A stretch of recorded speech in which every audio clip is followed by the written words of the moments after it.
Hi, hello English readers, and welcome to Lydie's Book Club August live read along. I'm Lydie Bureau and I'm an English teacher in France. I'm also the founder of Lydie's Book Club, in which I host live readings of adaptations of classics of English literature and contemporary novels. Each month, we read and explore a different book for all levels of English. And once a week, I meet the members of the book club in a live workshop by Zoom to discuss the chapters of the book that we're currently reading. In this book club, I also tend to prioritize books that are written by women. And this month, we are reading the contemporary novel Our Wives Under the Sea by Julia Armfield. We are reading this book in its integral text. So you need to have a C1 plus advanced level in English so that you will be able to enjoy the reading and also the conversation about the book.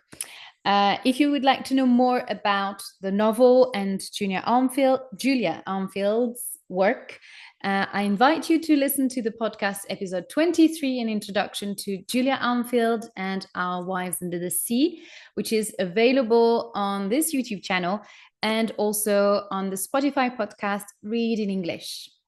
Today is session 9. We are approaching the end of our reading journey, reading this book. So we are going to read pages 181 to 205. You can find all the upcoming dates and times. Well, the last session actually, I'm so used to say that, so my apologies, but actually the last session will be tomorrow. So now, if you want to join the live reading, please join, even if you haven't read the book, or if you've already read the book, then it's great. Then you can just come along and maybe interact with me on Instagram. And if you just discovering this novel and you just landed on this page, then I encourage you to start with session 1, and you can watch all the live reading at your own pace and eventually join the live workshop or purchase the live workshop when it will be available. So basically from next week, you'll be able to purchase the live workshop if you missed it. So you can rewatch all the live readings here, but also on the Spotify podcast that I mentioned earlier. And in addition to these live readings, I'm hosting 3 live workshops based on this novel. And this Saturday will be our last workshop session. If you've missed the other live sessions, you can still attend the last one, because you just need, once you become a member, then you have access to all the other live workshops and the next one. So it doesn't matter if you want to be part of this book club, then join whenever you want. So this Saturday is our last live workshop on our Wives Under the Sea, and it's hosted on Zoom. So as I mentioned earlier, you have to become a member to be part of the conversation. And this way, improve your English and develop your critical thinking skills. Also, I'm pleased to announce that you can now purchase the 3-part live workshop on Daisy Jones and the Six, which is our July live read along. Again, we read this book in this integral text, so you need to have an advanced C1 minimum level in English to be able to enjoy the reading of this book. The writing is a little bit easier than this book, It's a little bit more, the structure of the sentences are a little bit more complex, and the topic also is might be a bit more difficult to grasp, and there are a wider range of vocabulary as well in this book. So this one, you need to have a solid C1 plus, C1 level. And this one is actually accessible if you are just C1 or you have your B2 plus. And once you purchase the workshop, you have to create your own login. And with this login, you have a private access to the videos that you will be able to watch on your own time. And yeah, whenever you want. So you can purchase it at any time. It's there for you. So that's it for me. Now, as always, I'm going to do a quick recap of the previous session that we did yesterday. So yesterday we read pages 156 to 177. So we finished the abyssal zone. So remember, the book is divided in 5 zones, which represent the 5 layers of the ocean. And so far we've explored and read the first 4 zones, and today we are going to start the last one, the Adal zone. If you want to know what these zones mean and what they refer to, you can read, if you've got the book, then read page 76 if you haven't done it already, because page 76, I think that's the one, Leah explains, one of the characters in the story explains the meaning of these different layers. And if you don't have the book, then I recommend you to watch the session. What session was it? Session 5. So you will know all about these layers and their meaning. Right. So yesterday we learned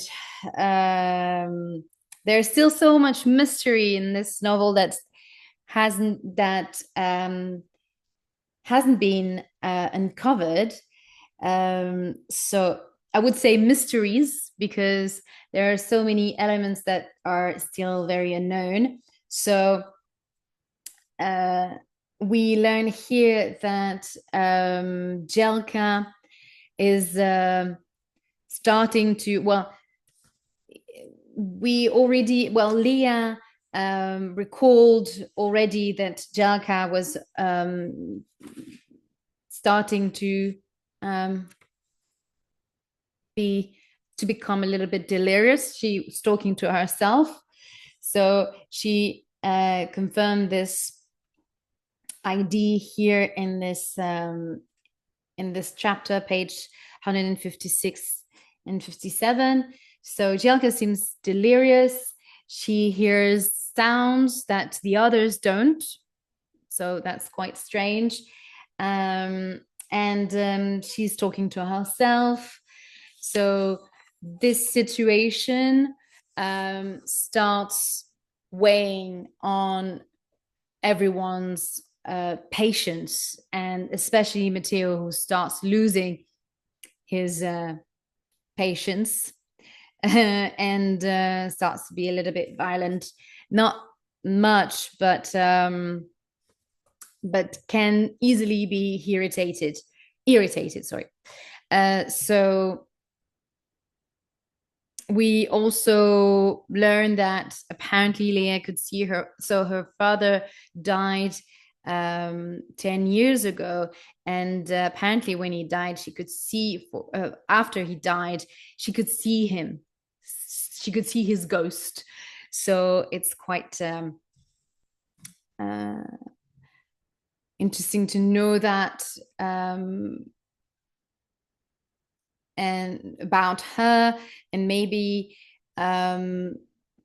understand that maybe that might explain also her relation to the ocean, to nature, and the spirituality that she holds in herself, and her relation to animals and sea creatures as well, and also might explain the state in which she is in. I don't know. She seems to be experiencing changes in her body, as we have discussed before. So Miri, well, we learn about Leah's condition through Miri's eyes, because Leah doesn't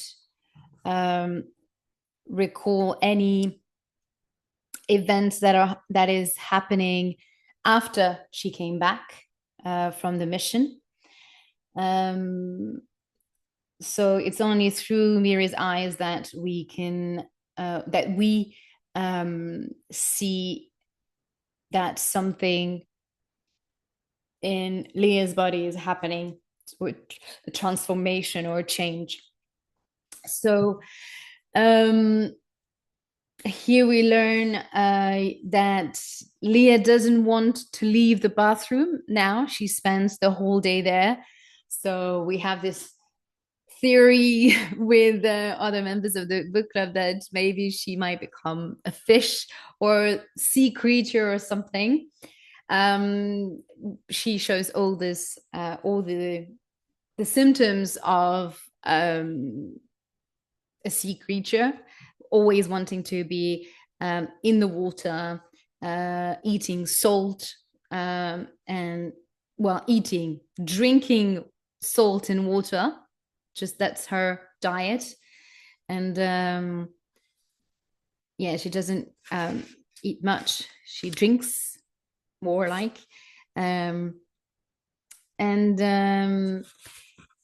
We discovered this new character, a new character entered the narrative here. So Jelka's sister contacted. So Jelka's sister, Juna, what's her name?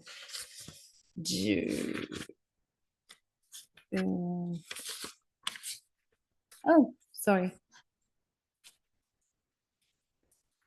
I think it's Juna. Sorry. Juna. Yeah, I was right. So Jelka's sister, Juna, contacted Miri because she wants to talk to her. She wants to meet. She has things to say to her. And we learn that she also found out that the center is not responding, and that the website is disappeared, and she cannot contact the center to get any information. So we learned that Jelka died. We don't know the circumstances, so probably after the mission. We just know that she died. That's, I don't know, maybe after or maybe during the mission. We don't know, actually. So we just learned that Jelka is dead, and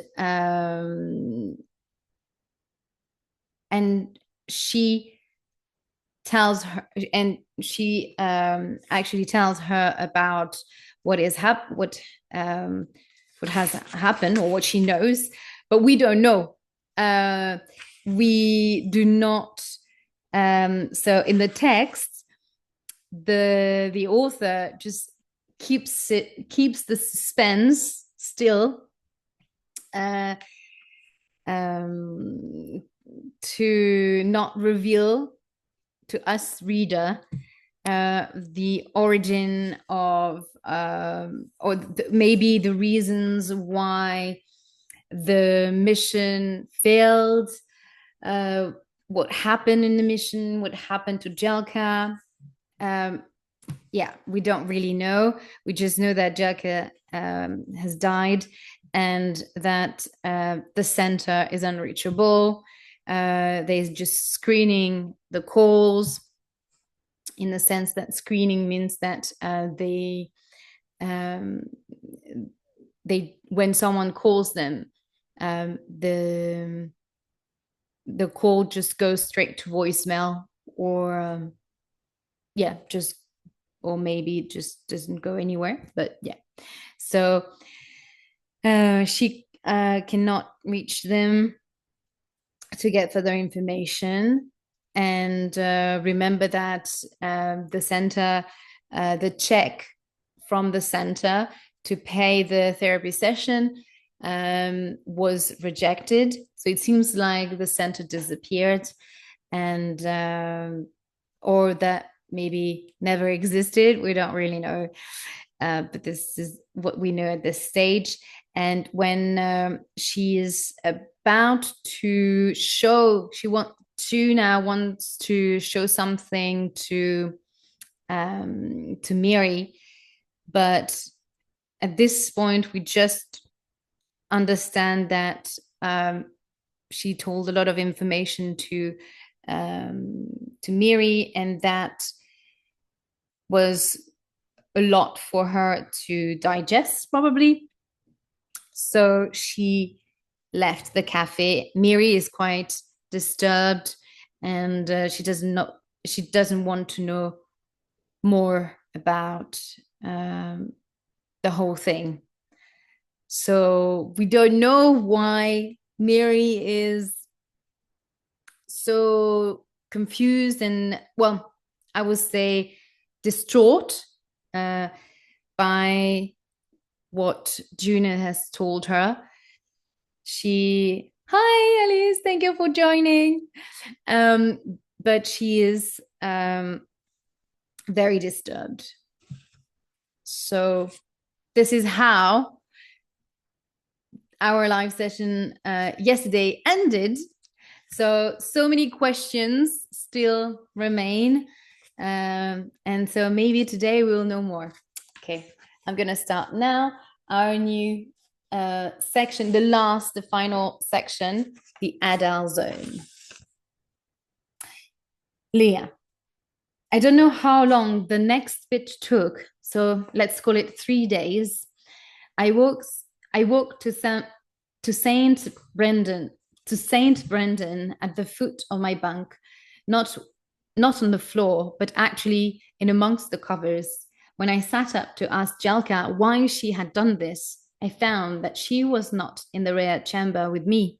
And shortly afterwards, Matteo came through from the main deck to say that she was not there either.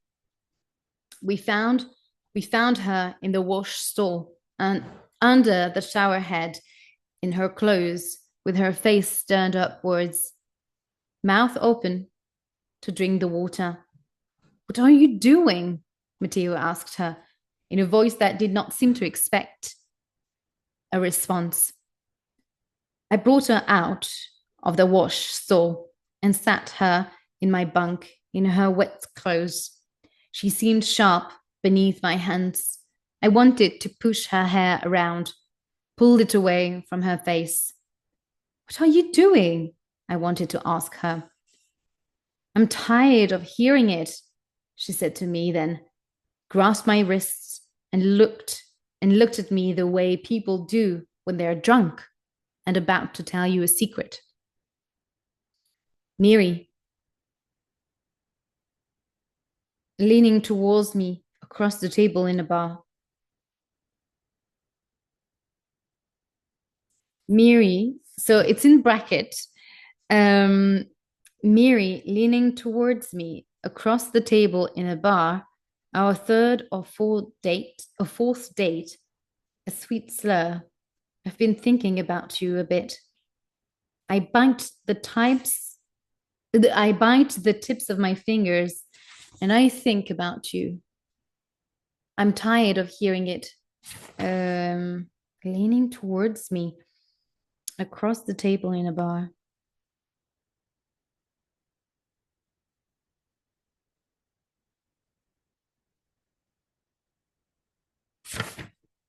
Okay, that's interesting here. I'm not sure. Um, is it in Leah's head? Maybe it reminds Leah's this moment with Miri. I don't know. Okay, so in brackets, Miri leaning towards me across the table in a bar. Our third or fourth date, a sweet slur. I've been thinking about you a bit. I bite the tips of my fingers and I think about you. I'm tired of hearing it, Jalka said. And I don't hear it so badly when I'm in there. Hi, Keti. Welcome to this session. Thank you for joining. Hi, Alice. Yeah, I'm good. Thank you. How are you? So we are I've just started the first page. We are now page 182. 182. Okay. I'm tired of hearing it, Jalka said. And I don't hear it so badly when I'm in there. I let her hold my wrist and look at me as if she was willing me to understand. You know what I mean, don't you? She said. I know you'd have to hear it a little bit if you tried. The big sound, like the ocean, that's just a distraction. There is something else if you listen properly, if you try. And then Matteo ruined everything by pushing me aside and slapping her hard across the face. And that was the first day. The second day was the second day because at some point I woke up to it. I jogged several laps around the rear chamber, the way I had taken the way I had taken to doing to prevent my legs from shaking when I stood up too fast. It was back it was back by then. The wailing sound. It was back by then. The wailing sound, the familiar curling humming. And I thought about what Jelka had said about it being a distraction from something else. I did not listen, closed my eyes, and jogged in circles around the space I knew by heart. I ate something from the chest freezer. I thought about Miri, and I went through to the main deck when I found Matteo sitting in his circle of torches and a panel on one of the main control boards smashed across its center. 3 buttons cracked as though they had been hit with some force. One of the torches in Matteo's circle, I noticed, was also cracked across its reflector, but I found I was too tired to comment on any of this. So I only sat with my back against the comms panel and looked towards the window until he starts to speak. Do you ever think that maybe this is just a dead part? He said after a moment. I mean, not that we're not in the ocean, but that we've somehow fallen down into some part of it that died however many years ago, and now there is nothing there at all. I didn't look at him, kept my eyes strained on the window. Miri, so here again in brackets, Miri placing her hands either side of my face to shake me when I drifted away from the thread of a conversation. Are you there? Or is this person a replicant? Okay, so the part in brackets is the present moment. I don't know.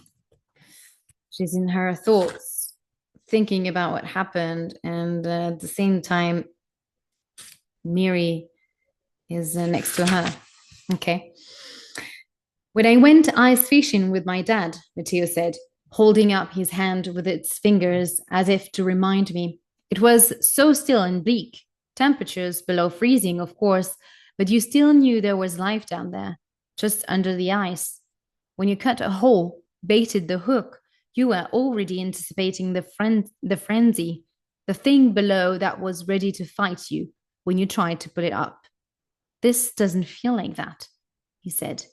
And I wanted to tell him that I disagreed, that I felt certain we were still somewhere where something else existed alongside us, that there had to be something here that we simply couldn't see.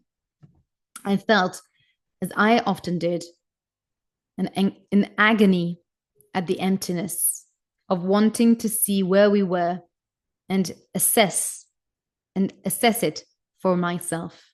But I didn't know how to say that. I didn't know how to say that without sounding like Jelka.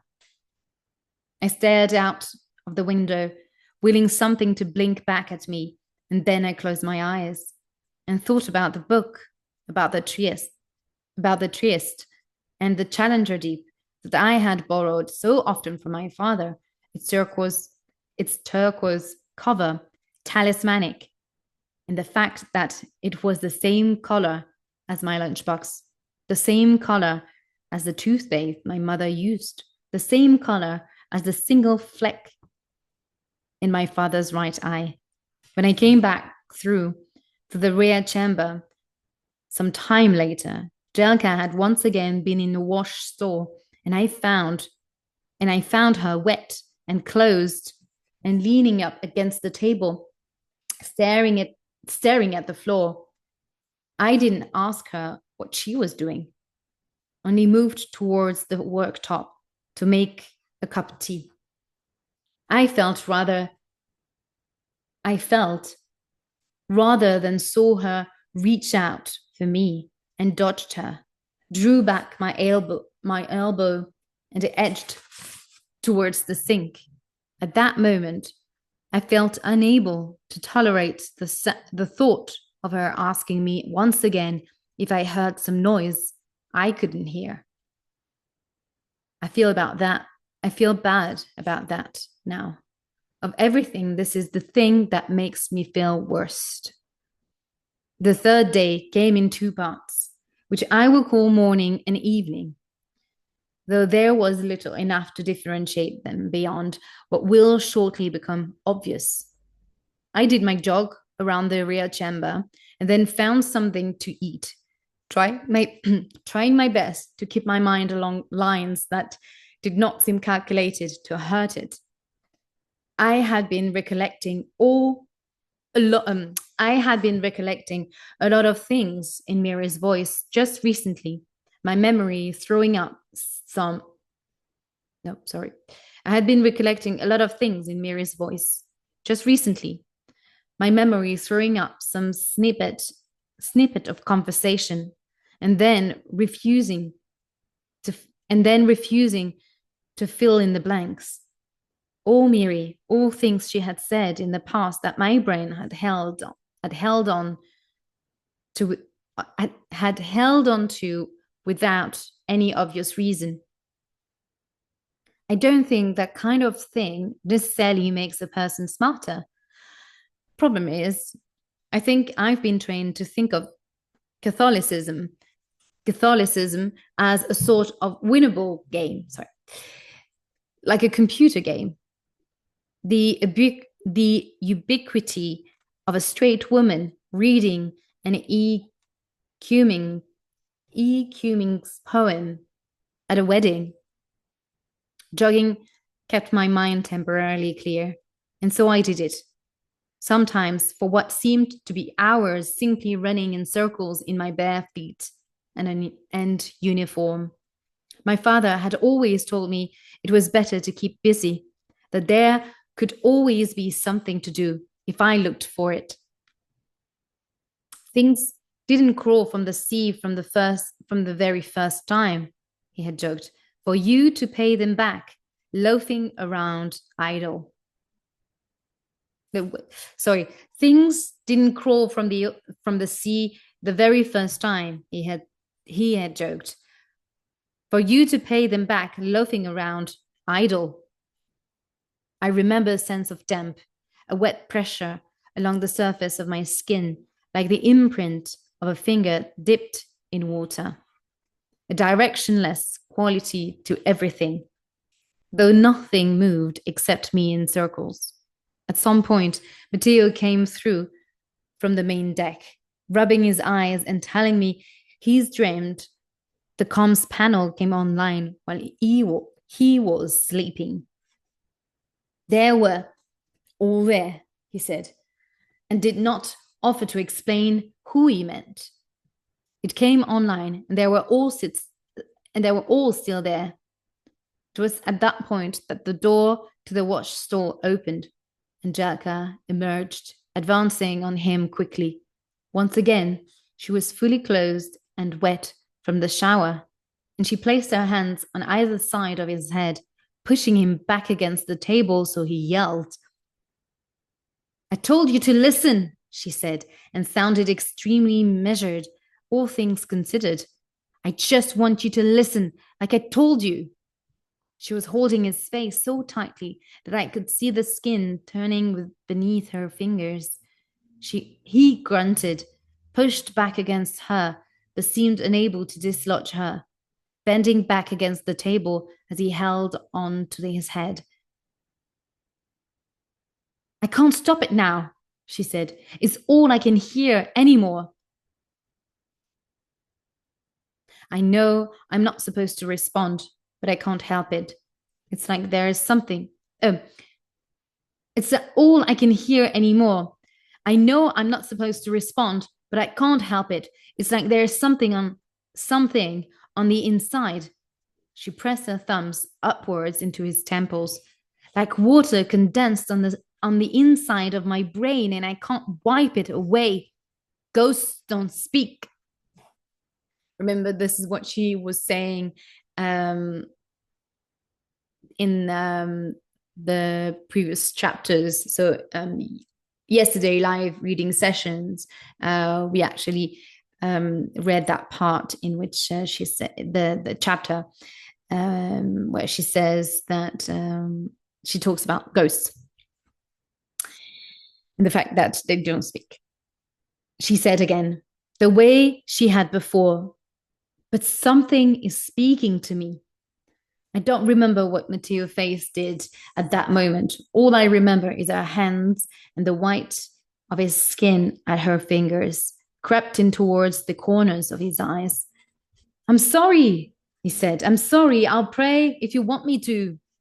She said nothing to this, only paused for a long time before releasing him, looking at him with an expression which could have meant anything, but which I took as proof that Matteo had said the right thing. Listen, I said, why don't I make us some coffee? And things must have been all right for a while after that, because the next thing I remember, Jelka was asleep in her bunk and Matteo was eating at the table as though nothing had happened. We'll be all right now, I remember Matteo saying, and I didn't ask him what he was basing that on, although oddly enough, when I went over to Jelka's bunk some time later to tuck the bedcloth up around her shoulders, she said the exact same thing. It will be all right now, she said, and I bent down to pick up her figurine of St. Brendan from where he had fallen off on the floor. The second half of the day went like this. I was asleep, not in my bunk, but on the main deck, which is why I didn't see all of it. I woke to a crash and Matteo yelling, and when I came through to the rear chamber, he was beating on the lower hatch leading to the escape trunk, through which I came to understand Jelka had just disappeared. Escape trunks are a feature on most submarines and operate as a fail-safe in medium depth waters, where the pressure of the ocean outside is intense, but should nonetheless still be survivable if a person is able to exit in the correct diving gear. One climbs through an inner door, which is then sealed tightly before engaging a switch, which partially floods this closed-off section without needing to drown the entire craft.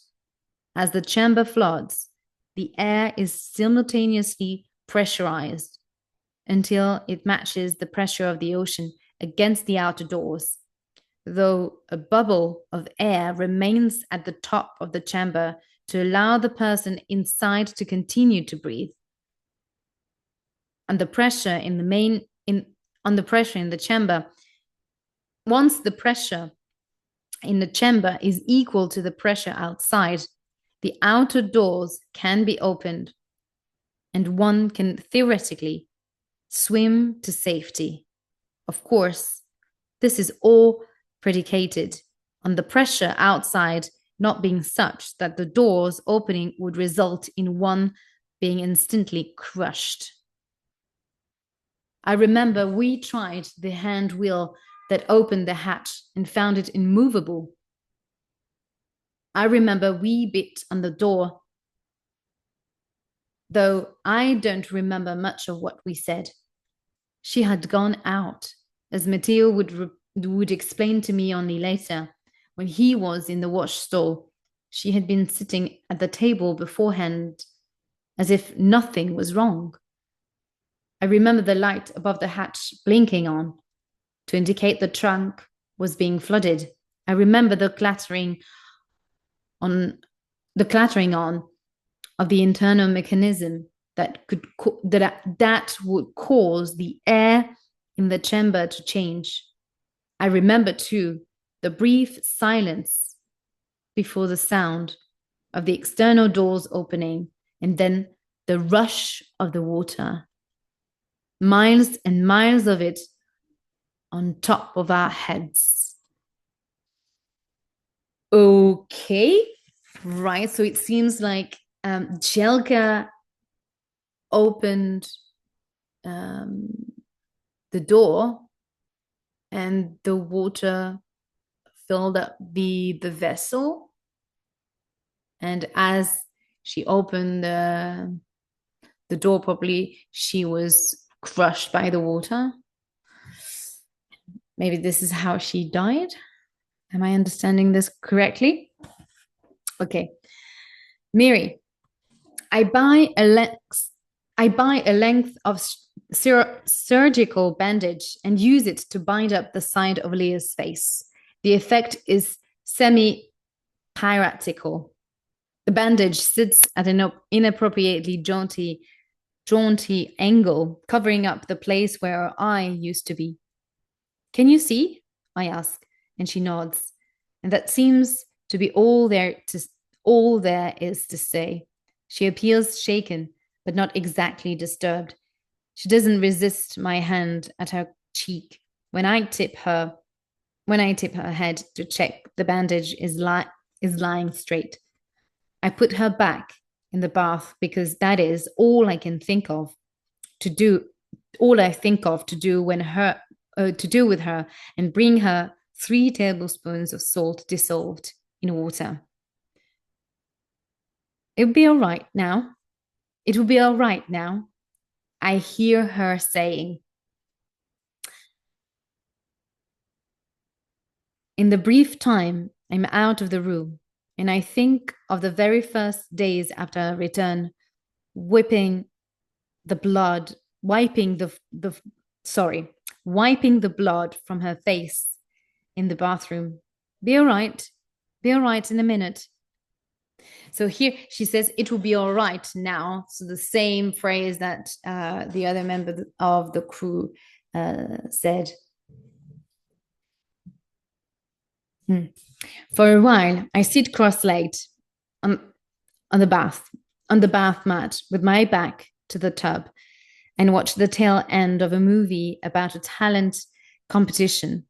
The crux of the plots appears to be that one girl is patently more deserving of a win than her competitors, one of whom seems willing to commit murder in order to secure the crown.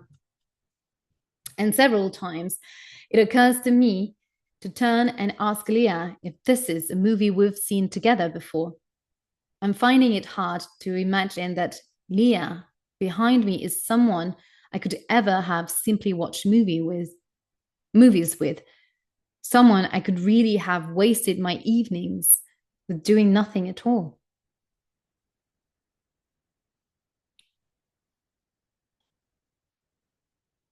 Do you remember the pea and paneer?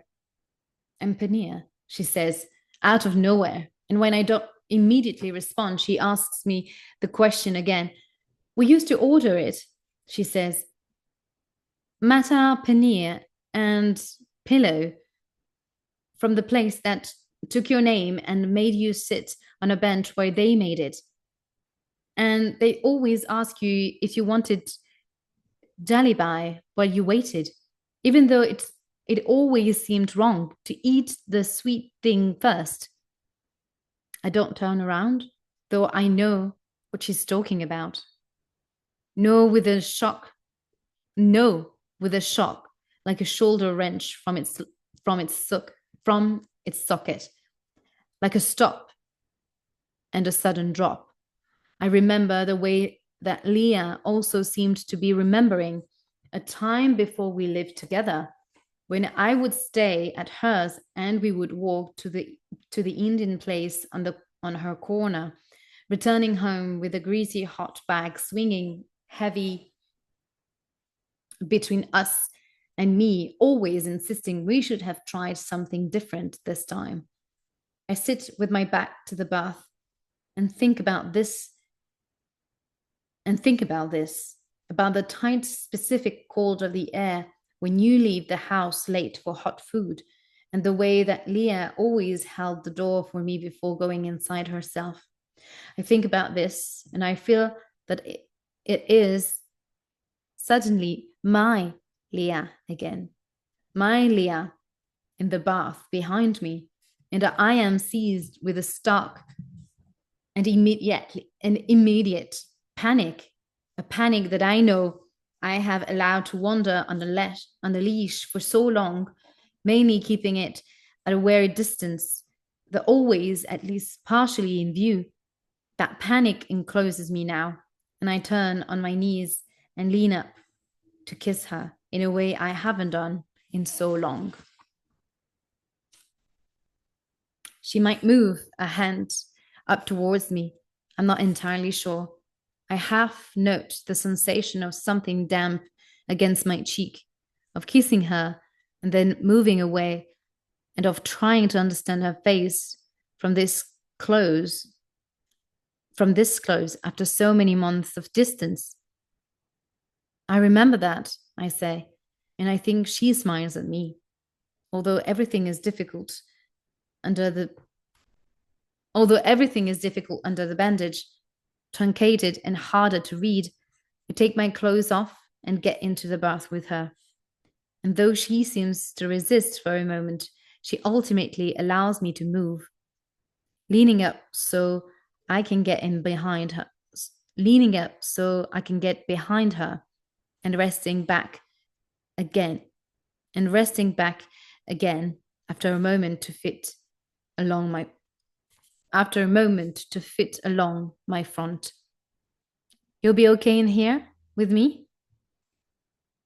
She says, and I don't ask her what she means by that.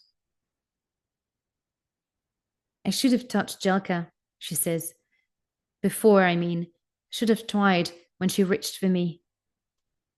Before, I mean, or before she died, it seems like. So here's the first time we hear Leah talking about the mission. It occurs to me that I know what happened to Jelka, something of it anyway. Gina looking at me frankly across the table. I need to tell you that my sister is dead. I tried to think of something to say to Leah, but nothing seems appropriate. Instead, I hold her and pretend her skin feels different, less temporary, less like something about to give away. It's terrible when you can't make something okay. As an hypochondriac, the typical response when I'm panicking is to acknowledge it will end.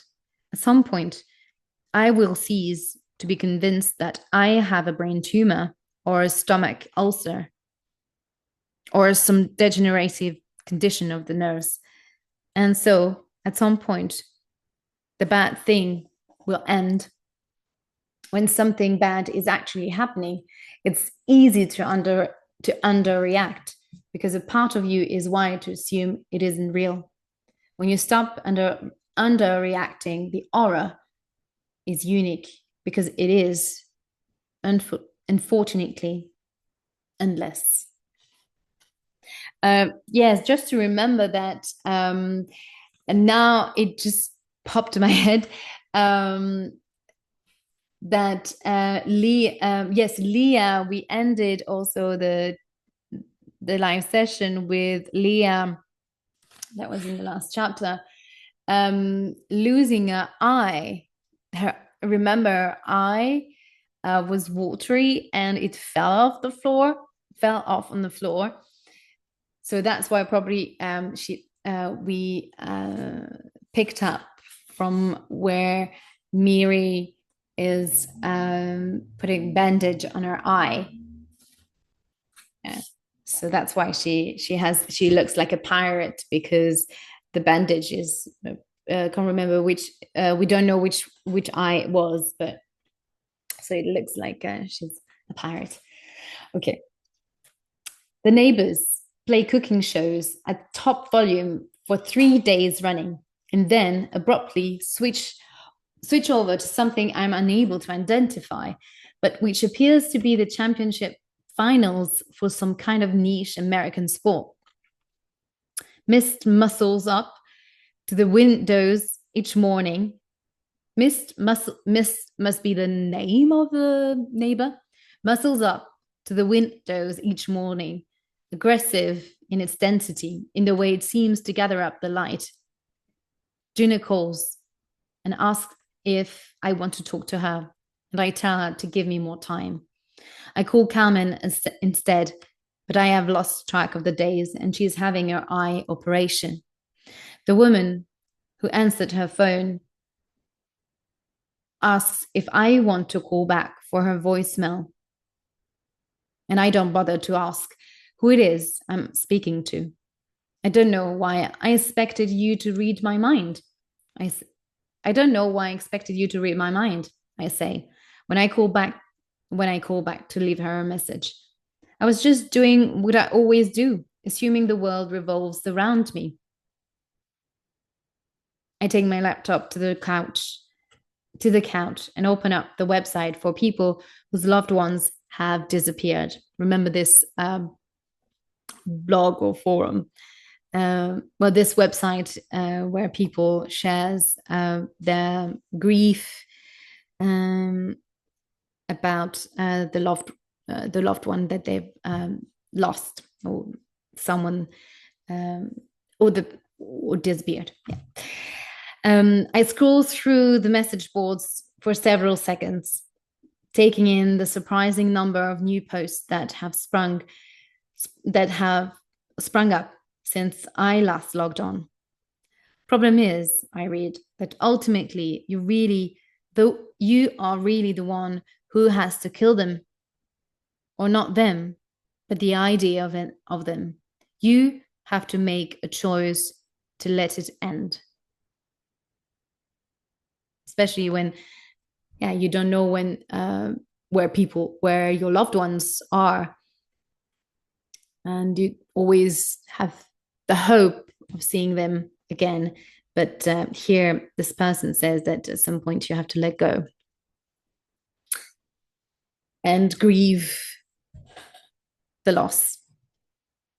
I sit there and think about Leah, the version of her I imagined before I met her, the gentle pressure when I pushed my lips in the cup of my own hand and pretended a kiss. I think about the way that we met, and then much later, the way I assumed she was dead after 5 months of radio silence, about how all you want to do in response to grief is talk about it. But all everyone assumes you want to do is talk about anything else. I think about this and about other things, and at some point I must fall asleep because I wake to a message from Sam and another from Toby. Sam says she can't get hold of you and she's not sure whether or not to come around. I go outside at about 3 a.m., the kind of cold air that only seems to occur when you get a cab late or very early. I sit on the wall in front of our building and look across the road towards the grass. I imagine that I wandered the wrong way through some door and found myself in an alternative, inhabited version of things. But then a car strakes past, playing music, and everything is the same as it was. When I come back inside, Leah is lying in the bath the way I left her. She is face up, entirely submerged, the pale wash of her remaining eye beneath the surface. The amniotic shiver of the water. The light in the bathroom is off. There is light illumination, but the orange glow from the street.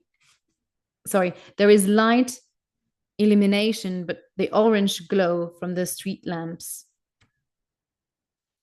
I lean down over the water. It's hard to describe it.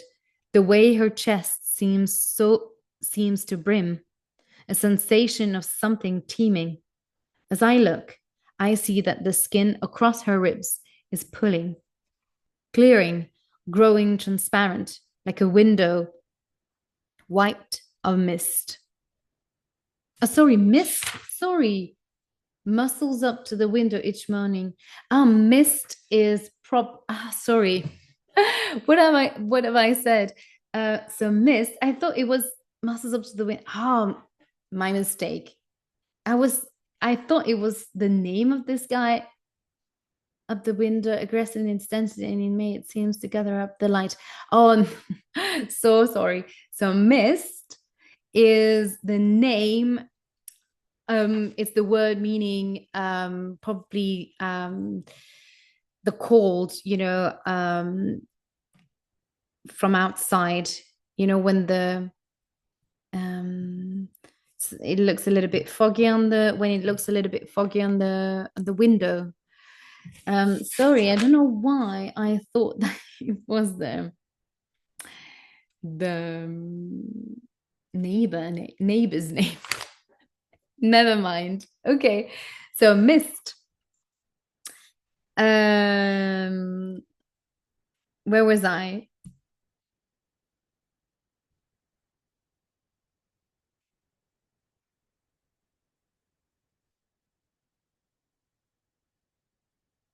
Okay, as I look, I see that the skin across her ribs is pulling, clearing, growing transparent, like a window wiped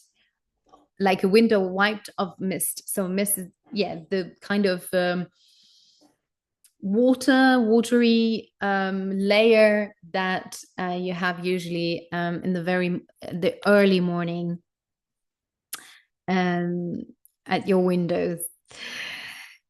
I see her ribs through her skin and then her lungs.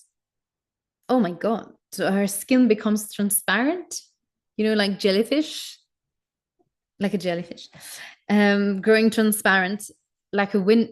Sorry, I see her ribs through her skin, and then her lungs expanding, retracting.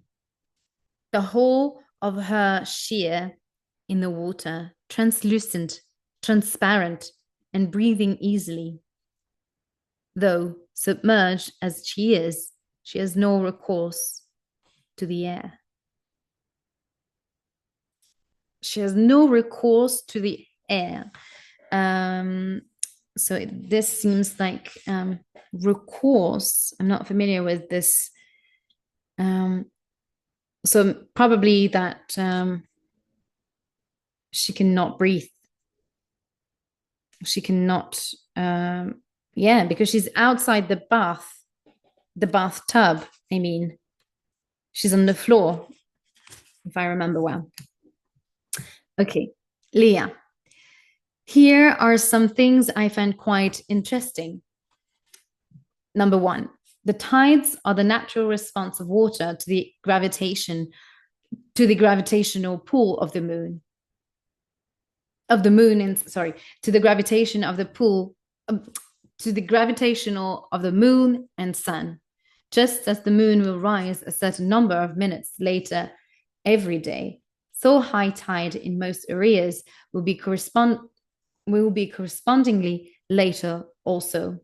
The difference between a high and low tide will be at its greatest at full or new moon, as this is the point at which the earth, the sun, and the moon are in line and most in concert, with gravity consequently exerting its greatest strength upon the sea.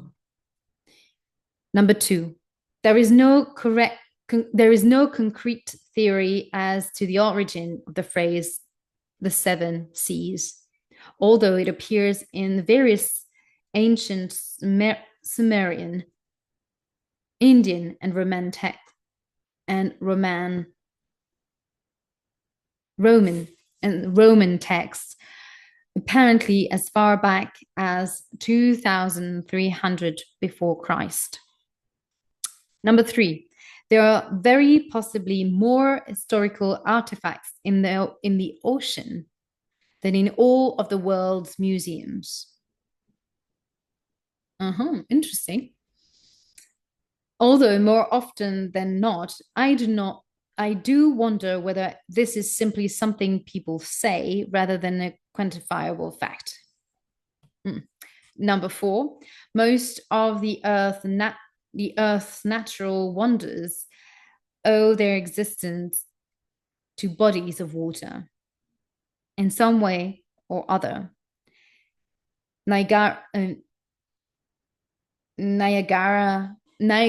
Falls and its gorge, for example, date back to the Silurian period, when a vast recess of the Arctic Sea moved southwards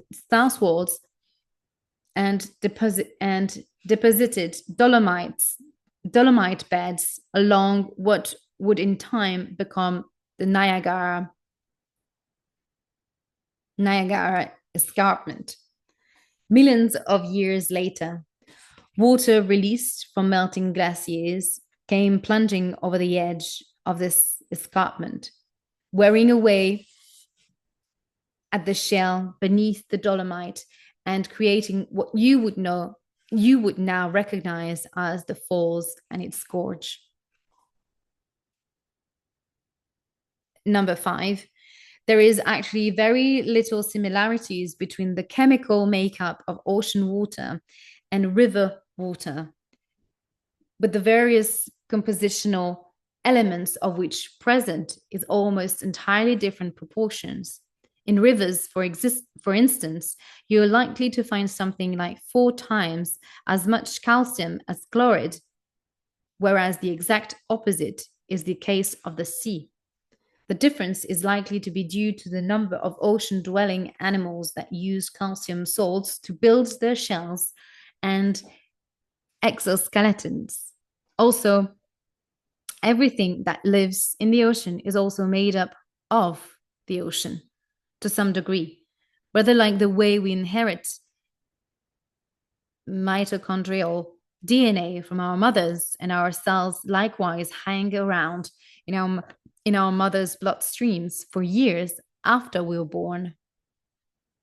These are all things that I know, but none of this is really important. I used to think it was vital to know things, to feel safe in the learning and recounting of facts. I used to think it was possible to know enough to escape from the panic of not knowing, but I realize now that you can never learn enough to protect yourself, not really. Matteo went down into the escape trunk once it had closed again. When the drain valve had expelled the residual water from the compartment, I didn't go down with him to look. When he came back, his face was odd, unpleasant. His hands were wet, as though he had run them across the still damp interior of the compartment.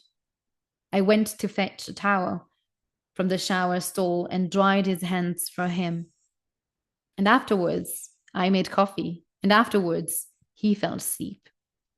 As he slept, I went out onto the main deck and looked towards the windows, willing something to appear and seeing nothing.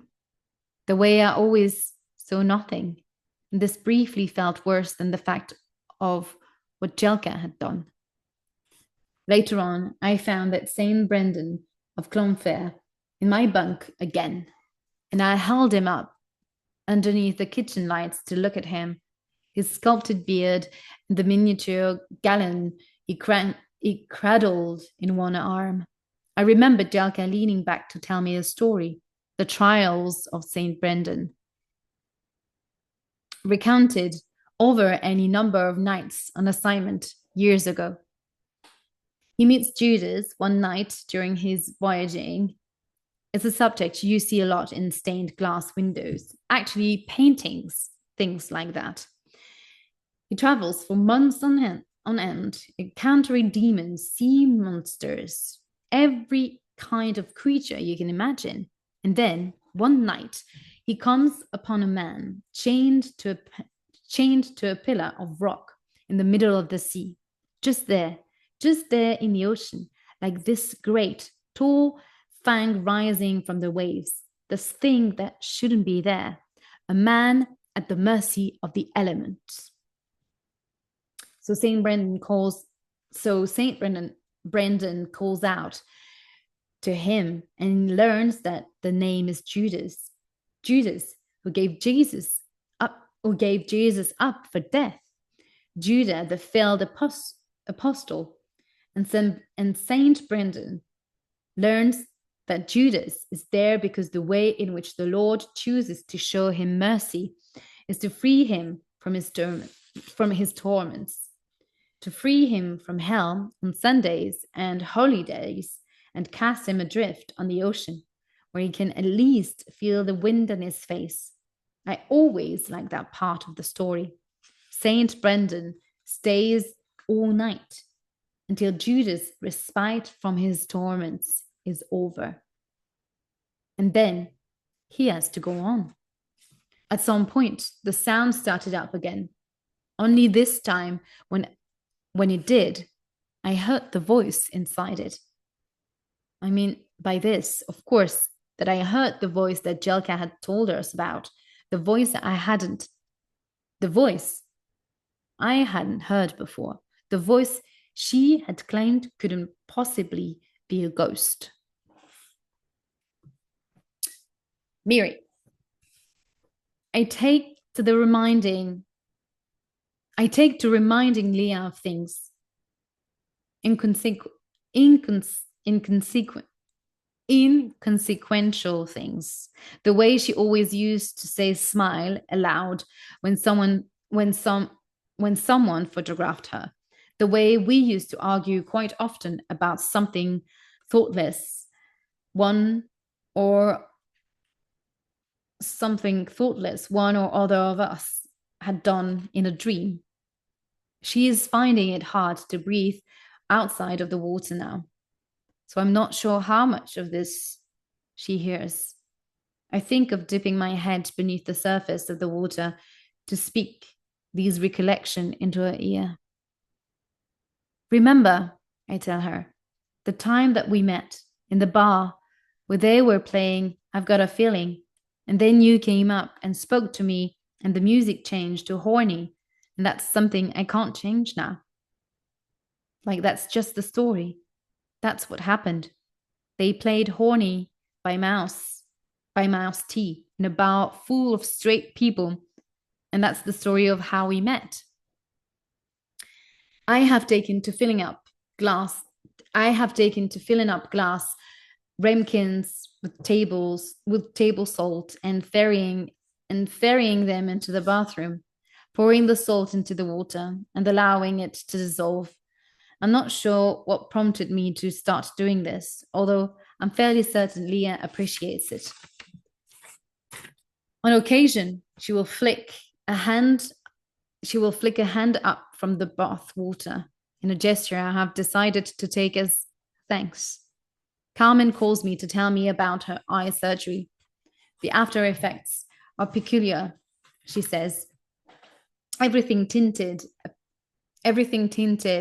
pale tangerine, the shades of figures that cannot be real rotating in the corners of her vision. They told me to expect this, she says, so I'm not that worried. What's important is it all seems clearer than it was. Not perfect yet, but they said it should get better every day for a week. Ad meliora, etc., etc. I feel winded by her happiness, and I don't know how to express this.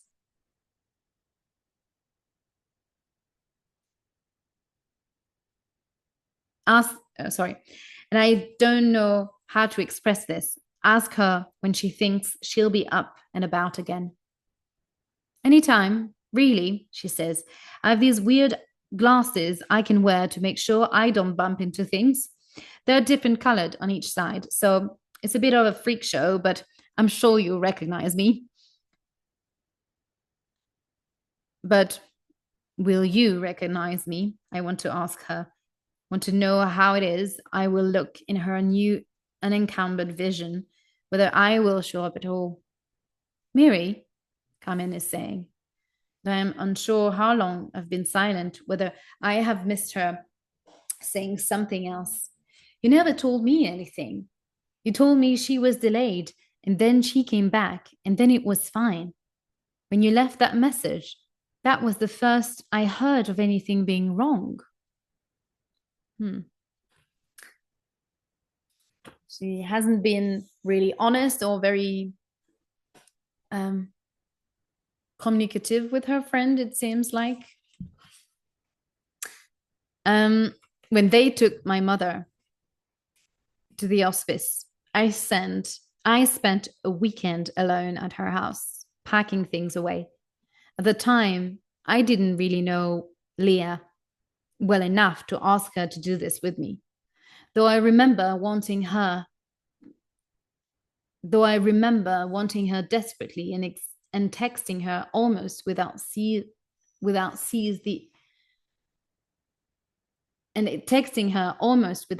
the entire weekend. It was a strange time. I wasn't selling the house, only sheeting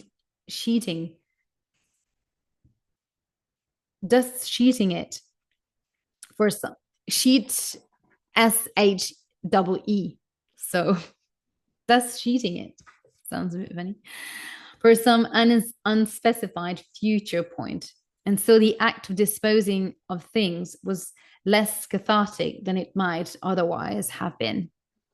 This was not an end point so much as it was a suspension. I took out the rubbish, threw away anything perishable, looked up the valuables, and left everything else as I'd found it. The living room dim, my mother's handkerchief in a pile on the dresser. There were Tupperware boxes in the fridge, steamed broccoli, and then touched chicken Kiev that my mother's nurse must have heated, but then failed to convince her to eat. I thought about eating these myself, but found the idea of it somehow distasteful, distasteful, sorry, and threw them away.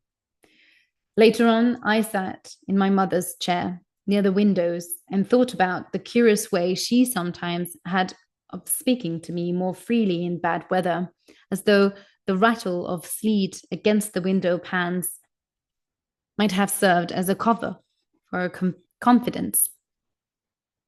I used to think of it this way with the rain, conversation, the atmosphere attempting openness and never quite achieving it. My mother returning to reticence before I ever had a chance to get a complete foothold.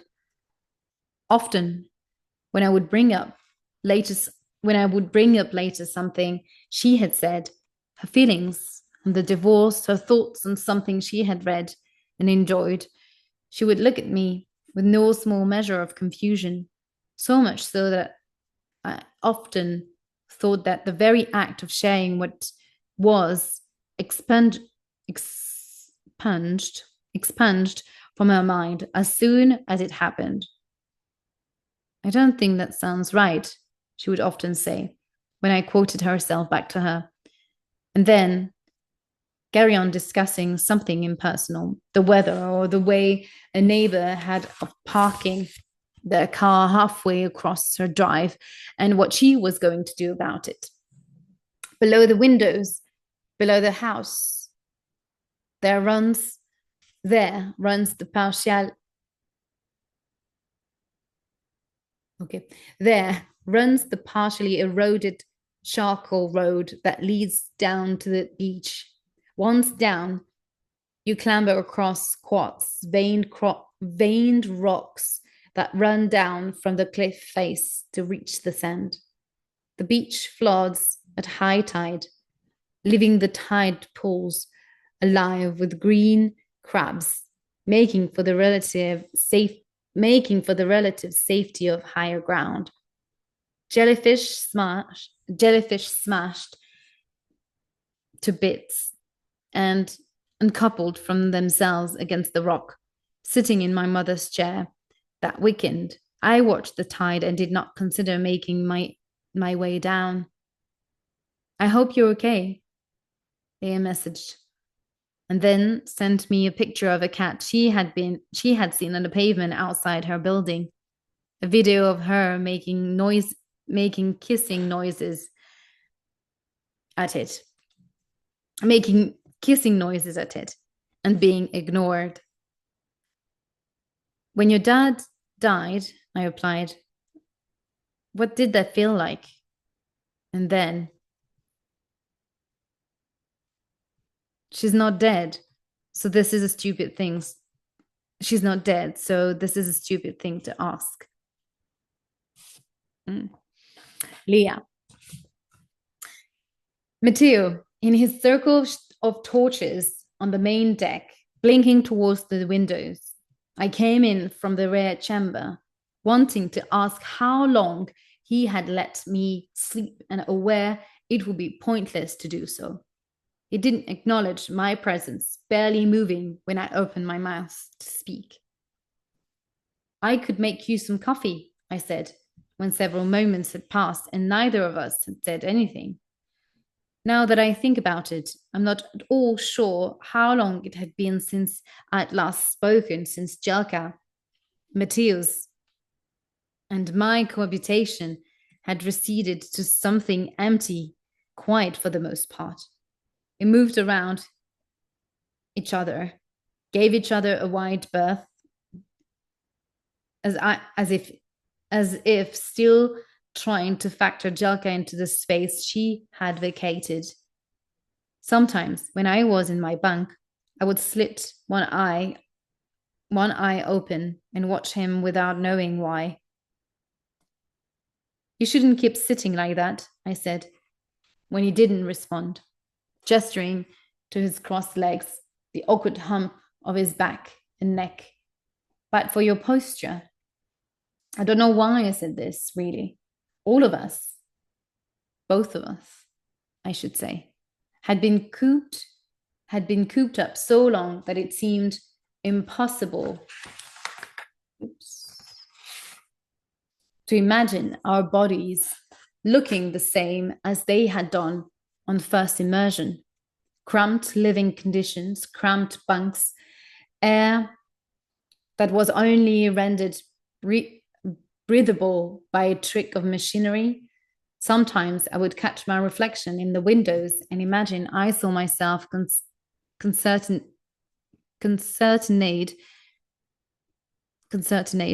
by pressure, bent, double, distorted out of any recognizable shape.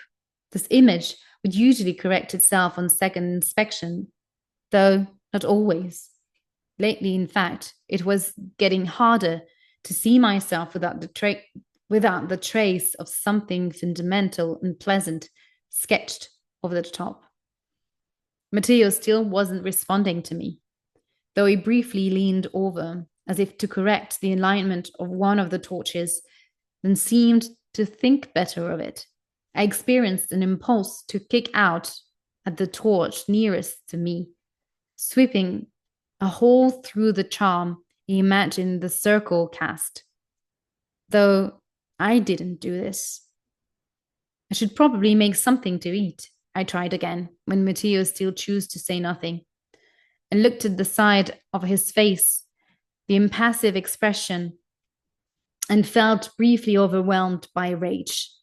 I'm not sure what this feeling was about exactly, whether it was purely to do with Matteo ignoring me, or rather a little of everything, the dark, the blank, the impossibility, the sheer pointless of everything we had been so far been forced to endure. I looked towards the window, caught the bent and happy line of the thing that seemed to be my reflection, and then closed my eyes quickly. Thought about Miri instead. I wanted, as it suddenly occurred to me, to be hugged more desperately than I had possibly wanted it. I wanted to fit my head into the crook of her neck and feel her move her fingers through my hair. How will we ever explain this? I said. After another long moment, I meant Jelka, I suppose, but perhaps again, I also meant a life of everything. I tried to picture explaining all that had happened to Miri, taking out all the small observation I had stored up for her. I stored up for her and laying them down in a line. But when I did so, the scene wouldn't run correctly. The imaginary me opened her mouth and produced only a strange wailing ocean sound, and the imaginary Miri couldn't be me. It couldn't be made to understand. It was at this point that Matteo hung his head, his first movement that seemed to indicate that he had heard me speaking. He didn't say anything, though his shoulder moved a little, and after a long minute, he moved to one side, gesturing for me to step inside his circle of torches. I came and sat beside him, our sides not quite touching, and we stayed like that for a long time before getting up again and going on as we had before. It was quiet, no sound and no voice within that sound, as though something were taking a breath. Time passed, I'm not sure how much of it, and for a long time, nothing happened. Okay, the last 2 pages of today's reading. So we're finishing with Miri. The night is cold, white lights, a curve of moon, like a finger crooked into a claw. And today, Leah started losing motion in one of her legs, and now the other appears to be defeating her. The strange transparency of his skin is intermittent. I will look at her and see more than halfway through her, and then nothing again, almost as normal. The opal sheen of her is recurrent, but not consistent. Her skin seems to flex between states. First skin, and then abalone, and then water, and back again. I understand that she needs more salt, but I'm running low, and I don't want to leave her. I put my hand to her face, the place where her eye once was. I put my hand to her face, the place where her eye once was. I tried to take her hand and experience the distinct impression that if I squeeze it, it will melt away into the water. There is a softness that wasn't there before, the sense of a semi-porous membrane in place of what was once a solid scaffolding of muscle and skin. It is after midnight when her breathing becomes bad enough that I am seized with a sudden mania for changing the bath water. She has been lying in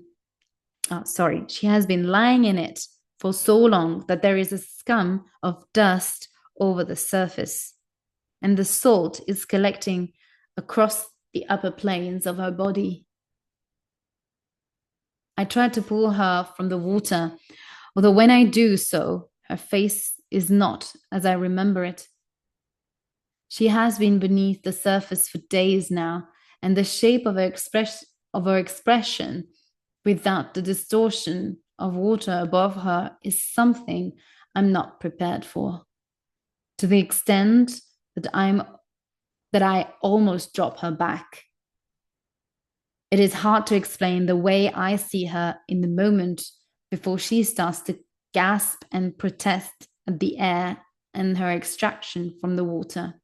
The way her features sit in her face seems uncertain, as though they have been placed there only delicately and might at any point leak sideways, like ice melting off a curving surface. In the second before I drop her, I half expect her to slide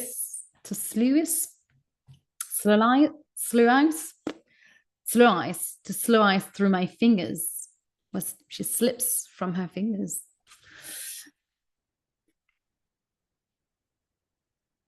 She goes down again, a sharp splash, water slopping forwards over the edge of the bathtub and soaking my feet.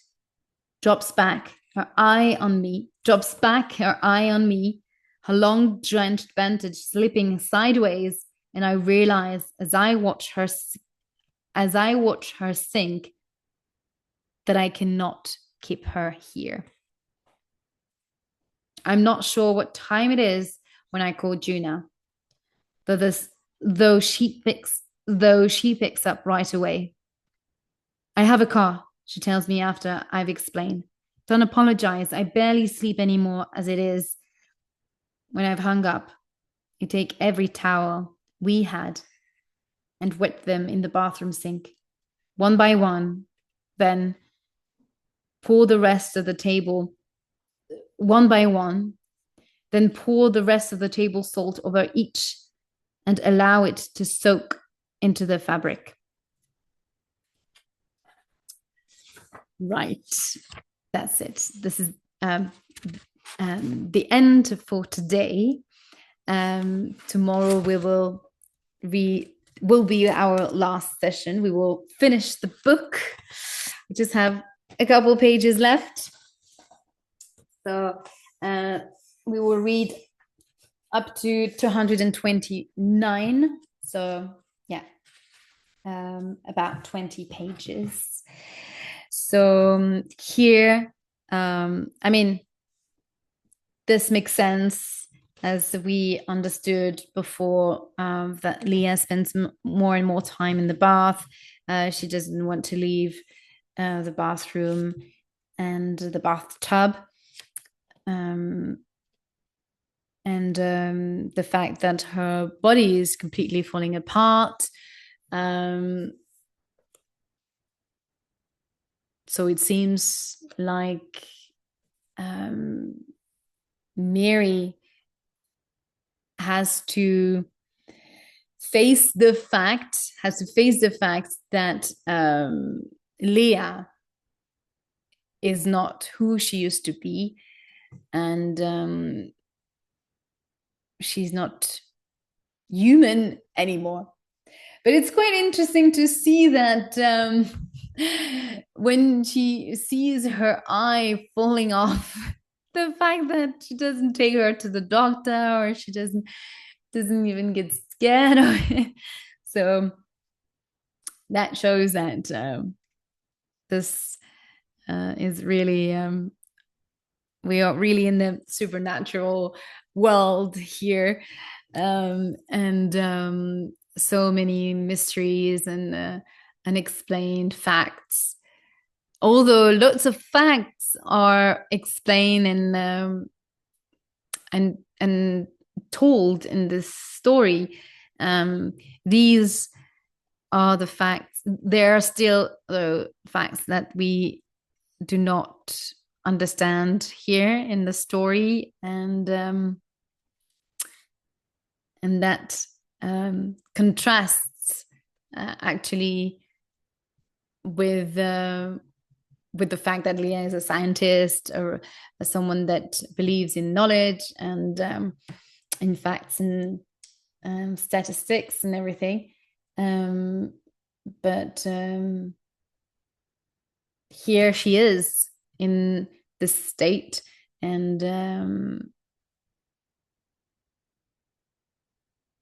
it's something that she cannot explain, and she doesn't understand what's going on with her. Although now we understand that, well, she's not a human anymore, but a fish or jellyfish or something, because we know that Miri describes her skin being very transparent. She can see her ribs. Ribs is here. That's the ribs. And even her lungs through the skin. So it looks like, jellyfish or octopuses, but jellyfishes are transparent, have a transparent skin. So it looks a little bit like, it seems like she's got this kind of skin. Maybe she's become a jellyfish. I don't know. Anyway, leave me a comment to let me know what you think is your theory of the type of what kind of animal Leah is turning into. And I would love to read any of your suggestions. So I hope you enjoy this live reading. Make sure you subscribe to the book club to join us live during our workshop sessions. Our last workshop on Our Wives Under the Sea is happening this Saturday. So make sure you subscribe to the book club to join us. Also, remember that you can now purchase the live workshop on Daisy Jones and the Six on my website store. You've got the link in the description of this video. And I wish you a beautiful end of the day. And I will see you tomorrow for the final live reading session at 2 p.m. Be careful, 2 p.m. Central European time. And that's it. That's it for today. Bye.